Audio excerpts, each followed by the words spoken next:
સુરતના પાલ વિસ્તારમાં copper wire સહિતના સાધનોની થયેલી ચોરી અંગે પોલીસ ટીમ પેટ્રોલિંગમાં હતી. તે દરમિયાન મળેલી માહિતીના આધારે ચોરી સમેત દાહોદ જિલ્લામાંથી ઝડપી પાડી ચોરાયેલો મુદ્દામાલ કબજે કર્યો હતો. પોલીસ સૂત્રો પાસેથી પ્રાપ્ત માહિતી અનુસાર પાલ પોલીસ સ્ટેશન વિસ્તારમાંથી કોપરના ભારે માત્રામાં કેબલની ચોરી થવાની ઘટના બની હતી. આ બનાવ અંગે ફરિયાદ નોંધાતા જ પોલીસ દ્વારા તપાસના ચક્રો ગતિમાન કરી દેવામાં આવ્યા છે. પોલીસ ટીમે સર્વેલન્સ સિસ્ટમ અને આસપાસના વિસ્તારમાં લાગેલા સીસીટીવી ફૂટેજના આધારે તપાસને આગળ ધપાવી છે. સીસીટીવી ફૂટેજના વિશ્લેષણ અને ટેકનિકલ સર્વેલન્સના આધારે પોલીસને એક શખ્સને હિલચાલ પર શંકા ગઈ હતી. તપાસ દરમિયાન મળેલ કડીઓને સાંકળીને પોલીસ ટીમ આરોપી સુધી પહોંચવામાં સફળ રહી હતી.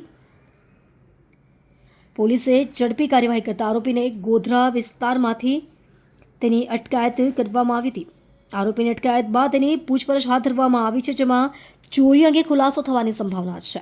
ડીસીપી શેફાલી બારવાલની અધ્યક્ષતા હેઠળ કામ કરતા પાલ પોલીસની કામગીરીથી આ વિસ્તારમાં ચોરીની ઘટનાઓ અંગે ફફડાટ ફેલાઈ ગયો છે.